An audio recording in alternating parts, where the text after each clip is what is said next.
Hi guys, I'm Nivitha. இந்த வீடியோவில் வந்துட்டு ரிப்போர்ட்டட் ஸ்பீச் அப்படின்னா இன்டைரக்ட் ஸ்பீச் அப்படின்னு சொல்கிறது. அதாவது அயலார் கூற்று அப்படிங்கிறது. ஃபார் எக்ஸாம்பிள், ராணி ஸ்டெல்லா பேசிக்கிறாங்க.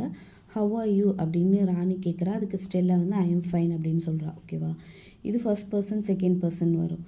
இப்போ வந்து தேர்ட் பர்சன் என்ன பண்ணுறாங்க அப்படின்னா, வேறு யார்கிட்ட சொல்லும்போது, Rani asked Stella how she was. Stella told Rani that she was fine. ஓகேவா? ஸோ இது எல்லாமே ப்ரெசன்ட் டென்ஸில் இருக்கும். பட் இதில் வந்து சம் சேஞ்சஸ் இருக்கும். ஓகேவா?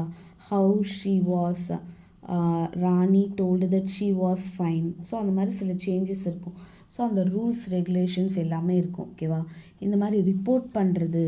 ஓகே, ஸோ அதாவது அயலாட்னா வேறு ஒருத்தவங்களோட கூற்று எப்படி இருக்கும் அப்படின்றது. ஸோ இது எல்லாமே வந்துட்டு உங்களுக்கு A1 இங்கிலீஷ் ஃப்ரெண்ட் ஹேண்ட் புக்கில் இருக்கும். உங்களுக்கு வேணும்னா இந்த நம்பரை காண்டாக்ட் பண்ணுங்கள்.